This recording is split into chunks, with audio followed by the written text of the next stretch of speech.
Alright, everybody, we're going into the dunk verse again. This time we have to figure out, am I smarter than a 5th grader? I think I'm not, but we're going to figure it out one way or the other. Alright, let's go. Welcome to IGN, kid. So you're our new reviewer, huh? I'll be your handler, Walter White. I'm going to show you how to do a good game review. Polly, bring up that one stupid-ass one. Immortals of Avium is an impressively confident first-person shooter. They need to keep this guy on the reviews. 8 out of 10. 8 out of 10. Competent shooter.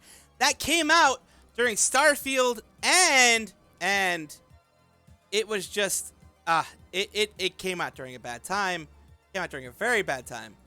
Good thinking. He's an old pro. Now, Paulie, bring up one of our bad reviews that we like to do. Monotonous micromanagement, a poor interface, and by-the-numbers combat. This game scored a 75 out of 100 rating for PS5 on Metacritic from the critics. Seems pretty decent, unlike this review. 4 out of 10. You know what it ends up being a lot of times? It ends up being people don't like what they said in the review. That's what it ends up being a lot of times. Fucking amateur. I remember this kid. He was nice. Quit the next day. Paulie, get this shit show off. Really? He quit the next day? Baldur's Gate review. Baldur's Gate 3 is just about everything I could have asked for. Oh boy, IGN really made a comeback. 10 out of 10. Good thinking. The shallow number of samey maps can get... That's the thing. If it is something that everyone loves, everyone enjoys, and you give it like an 8 when they wanted it to be like a 15 out of 10, you're gonna get your ass chewed out. And not in a good way, mind you. Not the good kind of ass chewing. The bad kind. The one that hurts. Monotonous pretty quickly. This game looks like shit. No way this dude has played other horror asymmetricals or even understands the genre. If you've played any asymmetrical horror game, be that Dead by Daylight or Friday the 13th, Evil Dead or Ghostbusters Spirits Unleashed, Travis Northup needs to apologize for his reviews big time. Dave the Diver never stopped surprising me. Easily one of the best games I've played this year so far. Great review. Might pick it up. Thanks, IGN. Story of season. God, it's gonna be that way. With comments, it's always gonna be that way. It's up and down, especially when you're reviewing stuff. You're taking hours out of your day if you're doing it right. IGN has a really bad reputation with this, by the way, because a 6 out of 10 means it's horrible. When for me, like a 5 is mid-range. It's weird, but it's like for them, anything below a 5 doesn't exist.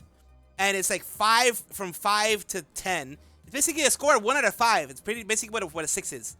That's what it pretty much has become for IGN. A Wonderful Life doesn't offend, but it sure doesn't impress either. It's supposed to feel dated. Love this game. Final Fantasy 16 really impressed me. Great review. Fair points were made. Diablo 4 is completely awesome to behold. Agreed for once. 9 is an accurate rating. Great game for sure. Octopath Traveler 2 is another good old-fashioned 80-hour JRPG. 7 is a piss-poor score for this. It deserves an 8 at minimum. This guy was all over the place with his review. Again, exactly what I said. If they don't like what you said in the review, if they have their booty cheeks all spread open for Square Enix or whatever, and then you badmouth their particular brand, they're gonna go after you. It's a witch hunt. Honkai Star Rail is the best free-to-play game of the year so far. Amazing review. Amazing game. This is a sadly lackluster follow-up to Modern Warfare 2019's refined take on a Call of Duty campaign. 6 out of 10. IGN died long ago. Make you feel like Jesus, the just raise or something. duality of man right there. Him for video game reviews. But if you haven't already played it on Wii, the deluxe version is the ideal way to see what a traditional Kirby game is all about. Another IGN reviewer that doesn't understand the Kirby series. This is Ragnar, and he is my large adult demon son. Wow, that was actually an amazing review. I'll take my hat off and admit it. Sometimes nostalgia It's makes the things duality from of the past seem man. better than they God actually damn are. it, man. I've Super learned over Monkey the Ball's years not to amazing. trust IGN. If you want a real review, go over to GameSpot. The way he leaps off of rooftops and flips backwards to face the camera before falling into a headfirst dive is just full of the exaggerated swagger of a black teen. It gives me goosebumps every time he does it. It's Metroid. I love those games. That was the best IGN review I've seen in a decade. Oh God, these guys, holy shit. Why did he have to mention the thing about the black teen? I don't know. It seemed kind of, I don't know, forced. That's just me. I always cringe when they're like, oh, you know, the swagger of a black teen. Why don't you just say the swagger of a teen? Black teen, white teen, Hispanic teens, they all have a certain swagger. You're all gonna try to have a swagger when you're a teenager. That's just what happens. But he's hoping that Sega can show some better judgment in the series' future. Here's a hint, IGN. It helps when you get a reviewer that actually wants to play the game they're reviewing, like me. Cyberpunk 2077's impressively flexible design makes it a truly remarkable RPG. Great review. I'm sure the patches will fix everything. Best to wait a few weeks to play. Shenmue 3. Wait a few weeks to play, and it's still a good game? You're kidding me, right?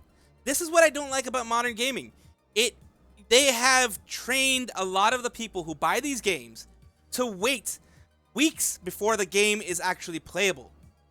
Like Starfield right now is a great game. Just a little bit of an example. It's a great game, but its bit and polish is not good. It's not polished yet.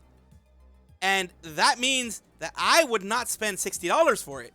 That's why I have it on Game Pass, because I wouldn't spend the full money for it. Now when it's fixed, yes, I might just get it on Steam and transfer my save files from Game Pass to Steam, which now there are converters for, so I can do that.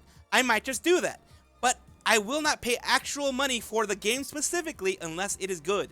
Unless it is finished, and I don't have to freaking have a 4090 to play it at 30 frames per second, goddammit. In all its oddity, exists. You're criticizing the game. This is not a proper review. While there are some mischaracterization opportunities, Age of Calamity remains a blast from start to finish. IGN finally gives a fair and great review. Super hyped to pick this game up tomorrow. But while it may not be the most stylish or polished, its rugged and brutal look at the muddy business of Scandinavian expansion is as memorable and dense as an Assassin's Creed has ever been. Thank you for making a non-biased review. Best review I have seen. Many others are obviously haters of movies. But there aren't enough interesting weapons God, to keep the man, value I'm involved. saying This guy this. has I'm obviously saying never played a that. serious Sam game in his life. Pikmin 4 is an absolute failure of a Pikmin game and an insult to the masterpieces that came before it. Really enjoyed this review. It was clear the reviewer had great in-depth knowledge and Saints Row the Only third? because More like it's this is the again, third time I've again. reviewed Saints Row 3. I mean, that's guys, just gonna happen. ignore this review. But the impressive graphical overhaul and welcome quality of life improvements make I this think it's the good best that version of Dunkey Xenoblade is like Chronicles we've showing ever had. This is actually this such type a of terrible stuff. review. Did you even play Holy the game's crap! main story? He wrote a You spoiled one of fucking the biggest essay plot about holes it. in this game to crush your Holy endgame shit. Year or whatever. You What missed the the hell? names of major characters that you Mind-bogglingly cool, and an absolutely unparalleled way to virtually Wow, explore a 10? our world.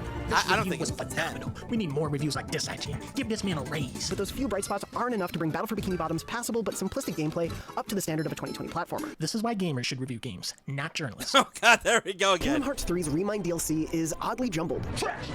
This is literally the worst review I've ever seen. That's should have got a fan of the monster! series to We're review gonna That kill said, the I'm impressed by how much monster! Square Enix has stuck the landing for one of my favorite long-running series, and that's why it's so exciting to see that Kingdom Hearts 3 is as full of heart as it ever has been. Great job, Jonathan. Honestly, I don't know who else could have done this review besides you. See, like I said, it all really depends on if they're sucking on the nuts of the game developer that you are sucking on the nuts on. If they are fair and a game that actually would be better if it doesn't have the spit and polish and all that kind of fun stuff, if that one gets a bad review because they have actual genuine points, not that like that one point it's like too much water. I think there was a Pokemon review back in the day where they actually give it like a 5 out of 10 or something because they had too much damn water. That is stupid. Now that one is stupid. Or because you don't know how to play the game correctly. Or because the game doesn't have an easy mode. Or something like that. If you're getting pissed off because the game doesn't have an easy mode and you give it a bad review, yes, that's wrong. You shouldn't do that. You should do it on its merits. Not on because of the fact you're a wuss and you can't win the game. Like me, I suck at all games. If you've watched if you watch my live streams, you know I suck.